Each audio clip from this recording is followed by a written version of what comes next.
This is Relay Talk with your host DKEN, and the first couple games of the Minecraft Relay Cup have happened, and I have the pleasure of going over them with you today. Now, before I get into any of this, I want you to go into the description and click on the link that says Game Predictions and fill out a couple. This really helps the show even more than like subscribing and liking the video and all that other nonsense. Filling out these game predictions, it helps me, get info on like which team is favored and by how much and all that stuff. So please go fill out a couple, like one or two, or preferably all of them. It doesn't really matter if you don't know who's gonna win, because I don't know who's gonna win. No one knows who's gonna win. Doesn't matter how informed you are or not. No one is predicting what's gonna happen correctly here. Let's be honest, except for Automat. But yeah, that will really help. Now I want to kind of split up reviewing round one into two kind of separate podcast episodes, mainly because I think reviewing all 16 in one will kind of take long, and it's also just a lot of work. So I'm just gonna go over the first 10 games that happened, and yeah. Now before I go into each game individually, I kind of want to point out an important pattern I've been seeing over all of these 10 games. If I mention this like after in the end, no one's really gonna listen to it. So here it is. Interesting stat. Teams are 3-6 when they have more deaths than the other team, which means 3 wins, 6 losses, which is crazy. That is a really great indicator of whether or not a team is going to win. Now, another stat is that there's 3.9 deaths per match, around average, right? So let's imagine that you are contributing 0 deaths to that count. That's a pretty strong indication that you're going to win that match. That might sound like an easy thing to do, like, oh, I just won't die. But it kind of goes deeper than that. The theme of round one, typically in any tournament, is playing safe and going for completions, right? You're not going to face a whole lot of crazy competition in these first couple matches. So if you just make sure that you have a clean run without making a single death, you are going to win, right? And that looks like bringing arrows to a 1.14 end fight, which is something that's not always happened and has bite runners in the butt. That means setting safety beds in the stronghold portal room, right? That means playing the blaze fight a little safer, because that's definitely a thing that messed runners up. And stuff like that, like just making sure that you contribute 0 deaths to that 3.9 deaths average. That's going to be a huge thing for you. All right. Game 1, Hot Tourists versus Team Korea. Hot Tourists win. So this was kind of an interesting match. By the way, great game for the Relay 2's debut. Now I'll kind of go through what happened as best as I can. But this is like the oldest match, so let's see how much I can remember. I do have some notes here with me, so good for that. So overall, both runs were kind of clean. I will say Nice Twice, he had just about as good of a run he could ask for. He finished with like around 27 minutes, which is by the way, for a tournament, is very good. I think I remember him saying in the interview after the tournament that he was kind of satisfied, but wishing that he would have gone faster. I think he should be happy with this run. This is a great run. Getting sub 30, that's kind of hard to get, especially like with all that pressure and knowing that like he was struggling quite a bit with the seeds, practice seeds from before. On the other hand, obviously Haru had a lot of struggles, I would say, especially in the Nether.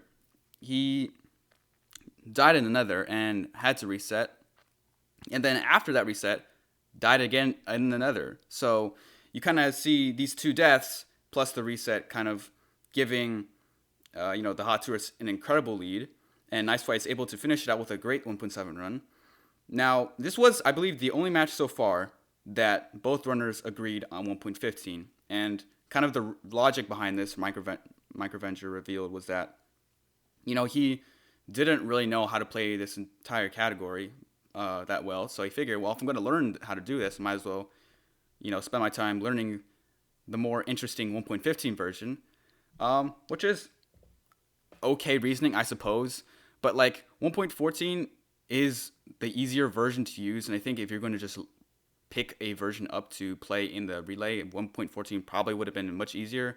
As we saw, both runners not really having the best showcase of 1.15.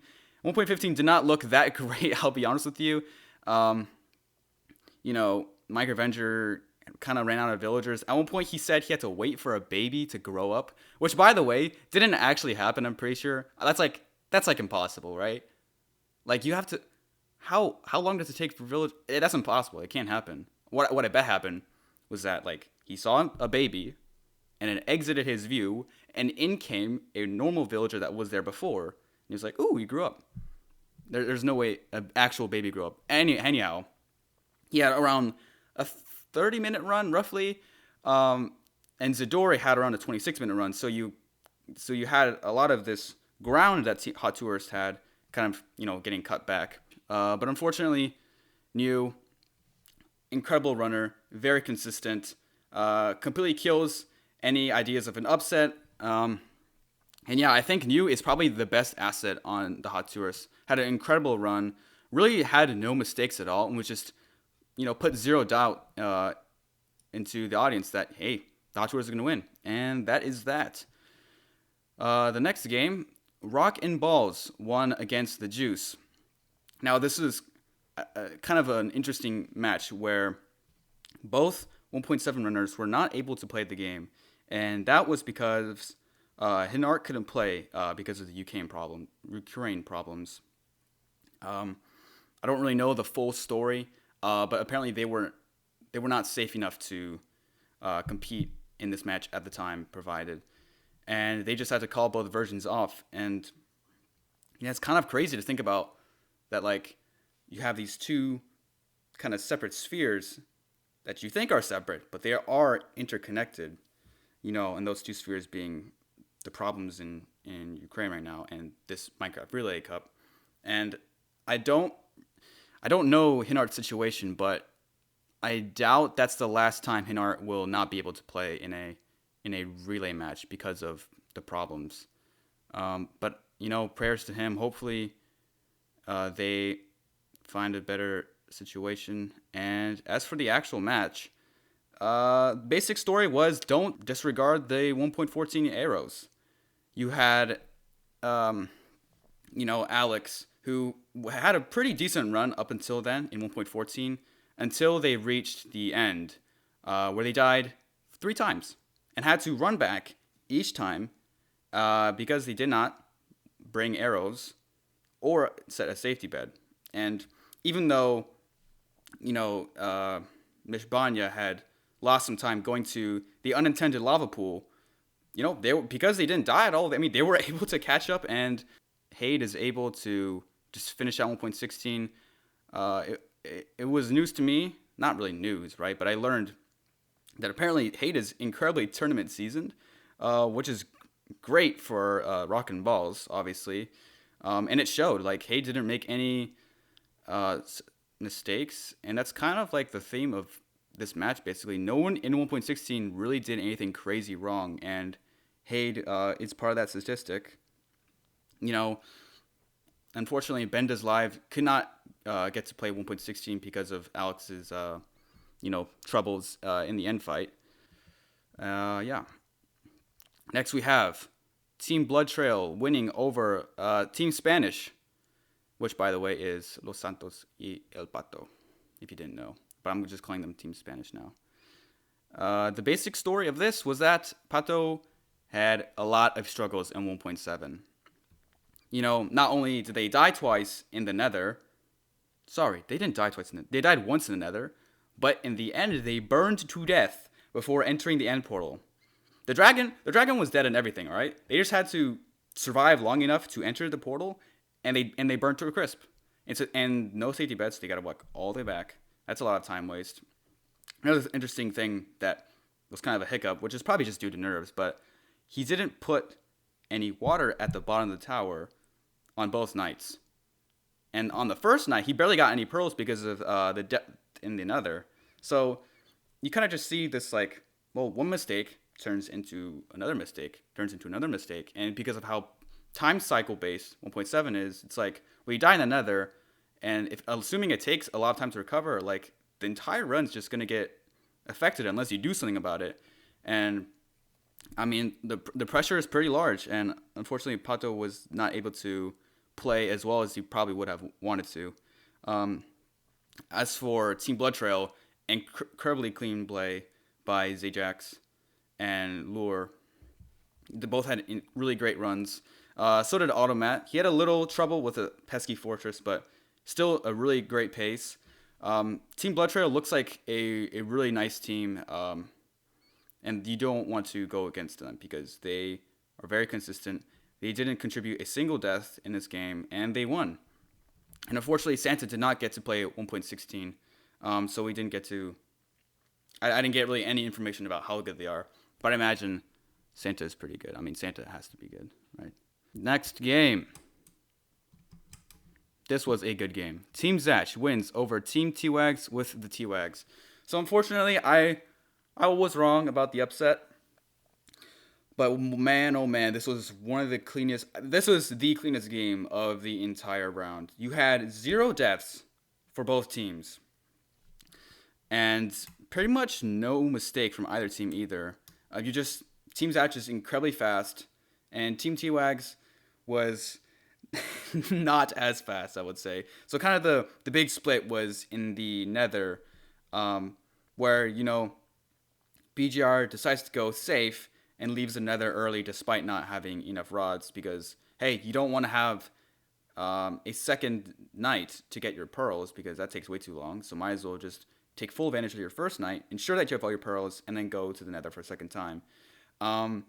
But on the other side, on Team Zatch, Pix Viewme did not do that and ended up not getting punished for it. And I think part of this is because the end-run rates for 1.16 are raised from 50 to 62.5%.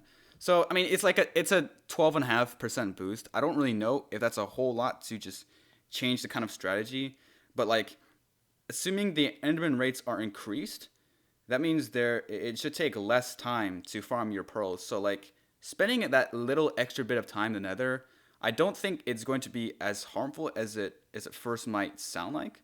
But, I mean, I don't know. I'm not a 1.7 runner. I obviously can't really talk about that too much. Another cool thing that happened this round was T-Wags made speed potions, 1.14. And they did not help him No, that's not true. They did help him a little bit. Unfortunately, speed potions only really help if the terrain to the stronghold is kind of flat. And unfortunately, T-Wags just had full ocean travel to the stronghold. So you can't really use your speed potions, unfortunately. What did happen though was he used them in the strongholds for nav, and that kind of it made a little bit of a case to actually make speed potions because that nav, man, was that nav sweet. I mean, both runners, Doug and T-Wags, kind of struggled with the stronghold nav. The portal placement was not really ideal, but I mean the speed potions. T-Wags just zooming through the halls and everything, passing by mobs. I mean, the mobs really had no chance to interfere with him just because he ran past them before they even had a chance to touch him. Although I will note, when I ran this practice seed for 1.14, there's kind of another location still within the village where if you throw the eye, it doesn't actually point to the ocean. It points kind of towards the desert. And there's full land travel to the stronghold. So, I mean, if T-Wags is 20 blocks away in this direction where I'm talking about and he throws the eye, there could have been an opportunity for 2 runners to go in 2 different directions. You kind of see okay, well, there's Doug using the ocean to his advantage, and there's T-Wags using speed pots to his advantage. I think that would have been kind of cool to see, who gets to the stronghold in a quicker time, but obviously that doesn't happen. By this point, Team Zatch is ahead, and Lyso gets an insane run, gets a sub 12, seals the deal, Team Zatch with the win, and I think they have the fastest combined time so far in the relay. And just an incredible team. This team looks like they are packing a punch. I mean, getting a really nice and clean run in the first round, really hard to do, and they pull it off with the fastest time as well. So they are definitely a team to watch out for. Next, we have the Magnificent 3 winning over feinclap. This was kind of a crazy game. Not as crazy as the one I'm about to talk about, but you had 5 deaths combined in this round. You see, Nova kind of had a bit of a struggle in 1.7, dying once in the Nether, and having to reset, and then dying again in the Nether. And in this second iteration of their 1.7 run, they couldn't even leave the Nether with rods. So it's kind of like, well, all that for nothing, right? You lost a lot of time, just trying to get that first Nether, all those materials. I don't really know if I agree with the reset, but I'll be honest, I can't remember what circumstance it was, so I don't really know. But all I know is that they lost. Unfortunately, Nova didn't really have the cleanest of runs and had to, interestingly enough, craft all of their things in the end, because if you stand kind of like on the edge of the end portal in 1.7 when you light the thing, you somehow just get teleported in anyway. So, and I know a lot of like 1.7 runners know this, that like the dragon is very dangerous, way more dangerous than post 1.9. And so having to like craft all your beds, all your arrows, the bow and everything just while being on the end island, that's incredibly stressful. But that was not the end of the scuffness. Malin in 1.14, they got the triple crown of deaths. 1 death for each dimension. They died to the Iron Golem in the village, and then they died to Blaze in the Nether, and then they died to the dragon in the end. And you see Malin kind of finishing with like, I think it was like a 40-minute 1.14 run. So I think at this point in the match, it was kind of, both teams kind of had a shot to win this thing, because neither side was really playing that cleanly. I do want to point out, I kind of skipped over this, but Toast did get a really clean 1.7 run. Very nice. Clean 1.7 runs are not easy to get by, and and coming back to Malin, obviously not the greatest of runs besides the deaths. Using cut sandstone to prop up TNT in the Dark Oak, which I think is not really a huge deal for Dark Oak specifically, but assuming the Village Seed comes around, you don't want to use that cut sandstone.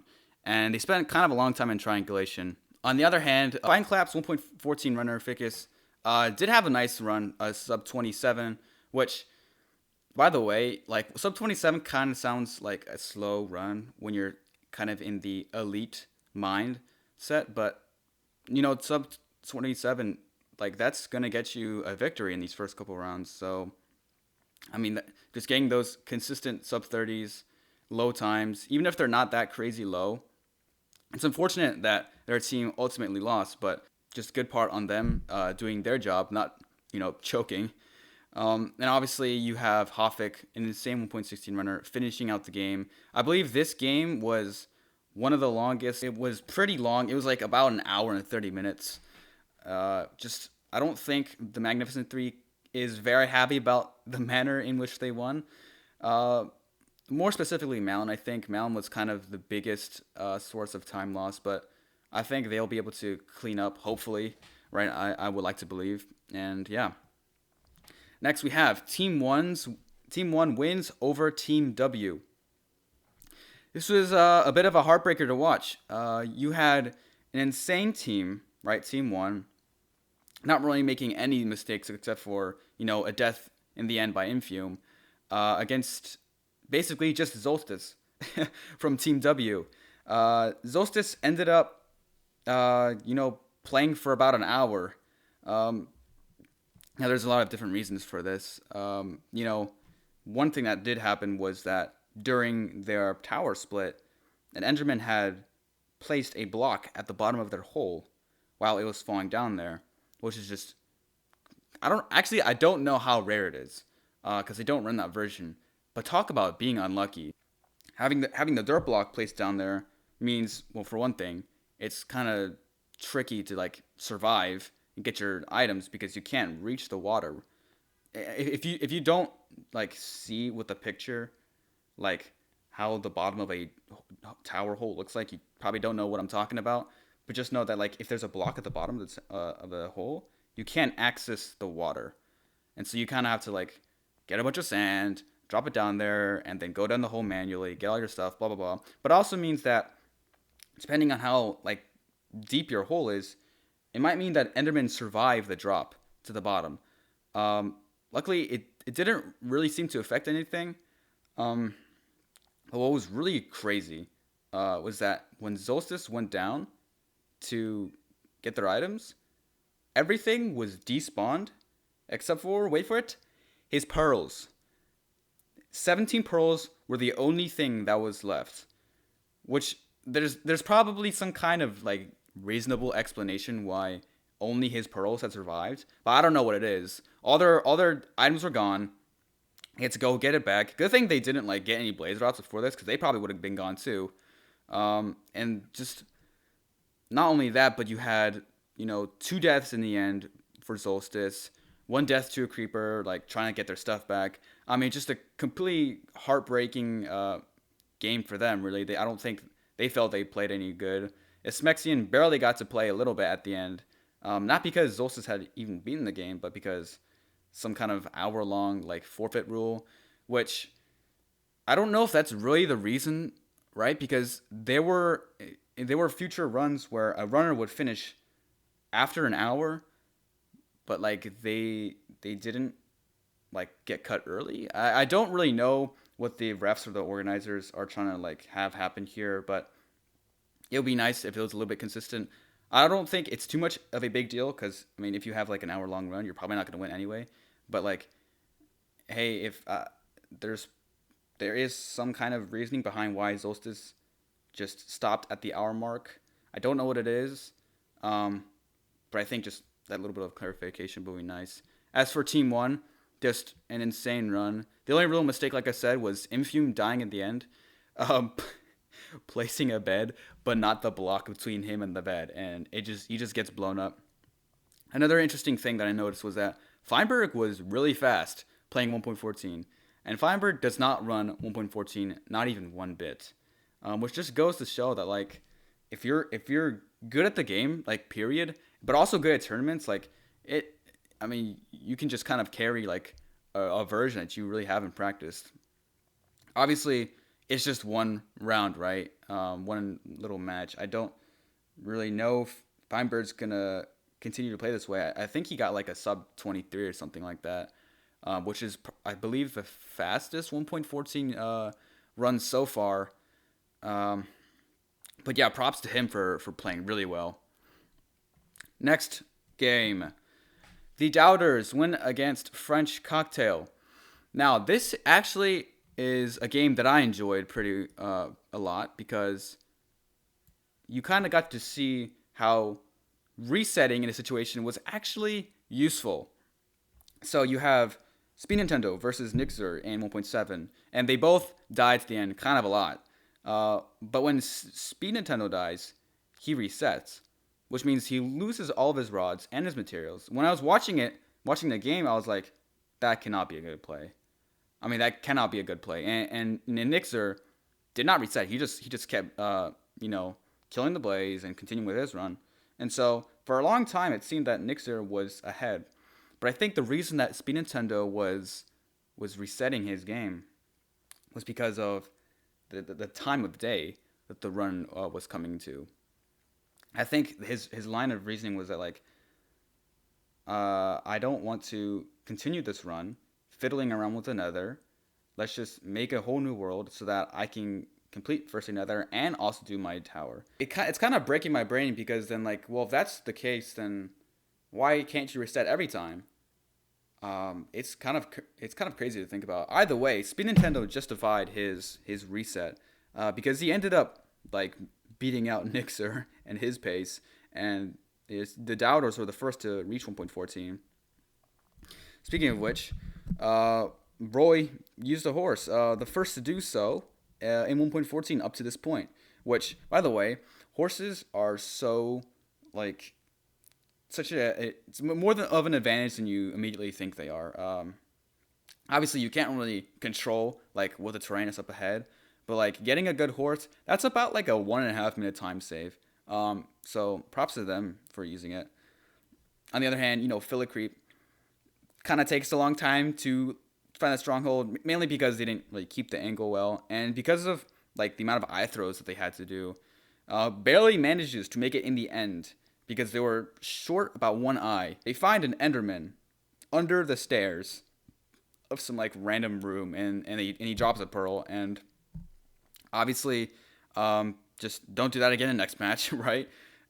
Take your time and get all those pearls, because reaching the end portal room and not having enough eyes, like, that's about the same amount of time loss as like another death. And unfortunately, like, Blide from French Cocktail barely gets to play. I mean, like, for like 5 seconds, because, you know, Epnoc, just like running with this 1.16 theme, plays a great run, very little mistakes, and seals the deal. A great game for the doubters. Impressed with Speed Nintendo's decision to reset. I didn't really agree with it. I didn't really know what I think about it now, but pulling ahead of Nixer, great work. Now, this is probably the craziest game of the entire round so far. This was the most scuffed, with 11 combined deaths. This was Cottage Builder's victory over the only team with pants. I honestly don't know what to say about this game. I mean, obviously the most time losses happened in 1.7. It was basically just a battle between who could throw more. I mean, the runners exchanged deaths in the Nether, and in the end, I mean, it was kind of crazy. And I believe, instead of not Ultimate, but Oxidiate had way more problems in the end, dying to the dragon multiple times, and had their own fair share of Blaze deaths. Overall, I mean, at one moment you think that, like, oh my god, someone died. The other person has an incredible lead. This is crazy. They just have to play safe. They don't need a... Oh, they died.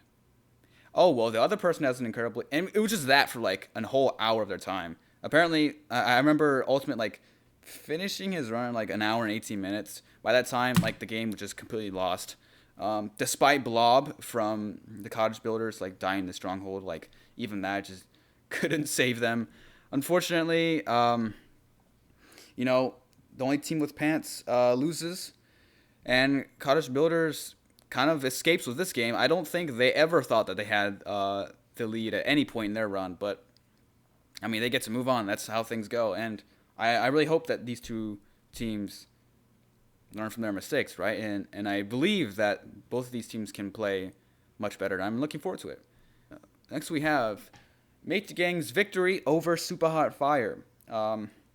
This is another rare upset. And it seemed like Mate Gang didn't really win it, and it was more that Super Hot Fire had lost it. You know, Mate Gang had one death on their entire team, and that was because FedEx had died to Blazes. But other than that, they didn't really play that fast, but they played safe. And you could definitely tell they were, you know, like, using time up in order to make sure that they didn't die. I mean, you saw FedEx getting, like, 64 arrows just for the end, which is, I mean, way more than enough, right? But, I mean, if it works, it works. An unfortunate thing that we saw was Sprapple having problems with his tower, and it wasn't even really a skill issue. It was just... And it was another instance of where the Enderman put a block at the bottom of the hole. But apparently, I guess it was early on, because that let the Enderman survive the drop down the hole. And by the end of the night, Sprapple only had one pearl. And they had to reset, which loses, like, almost 20 minutes. But the crazy thing is, like, by the end of 1.7, it was neck and neck. And Branson was able to, you know, pull ahead in 1.14 with a really nice, clean run. And he found an unexposed ocean stronghold, like, without any problem, which I definitely would not have been able to do. But it doesn't end there. There's this... In the end, he spawns on the platform, and it's about, like, 30 blocks, maybe 40 away from the end island.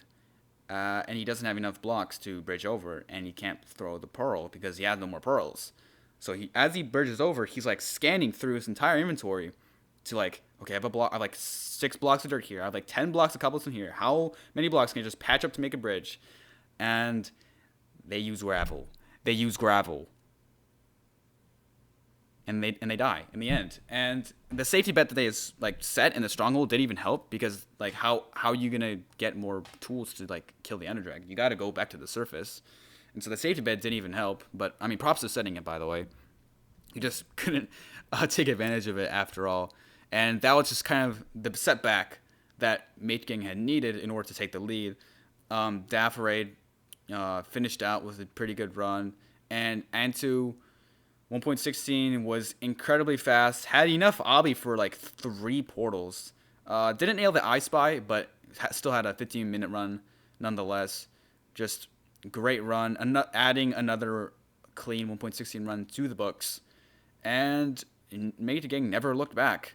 I know that maybe they aren't feeling too great about the fact that like their runs were really not that fast, but maybe that's the point. And they do get another upset in round 1, because if you remember last relay, they started out that relay with an upset as well. So things are following just about the same pattern. Speaking of things following the same pattern from relay 1, a throwaway joke wins over Friendless. So a lot of you may be thinking, well, DKEN is talking about, oh, you can't die here because you lose this game. Oh, you can't die. So what happened with me? What happened with our team? Let's get into it. Max with an insane 22:58 1.7 run. Max never fails to go fast. As it stands now, 22:58 is the fastest 1.7 run. So glad to have him on my team, by the way. I don't want to like project too much, because this is supposed to be like an unbiased podcast, but I mean, I can't help it. Max is the best 1.7 player in this tournament right now, without a doubt. Did incredible last relay, is doing incredible this relay, just in their debut. 22:58, that's insane. Unfortunately, Pixinui did not really have the same privileges as Max did, mainly because, well, they couldn't find a temple. And the terrain that they had towered up in was not really the best, and their eye ended up pointing to a different stronghold, which was like buried in a jungle somewhere. And like by itself, that's pretty bad, right? But Pixinui died in the end, and he had to go find his dig down hole in the middle of a jungle mess. Does that sound familiar?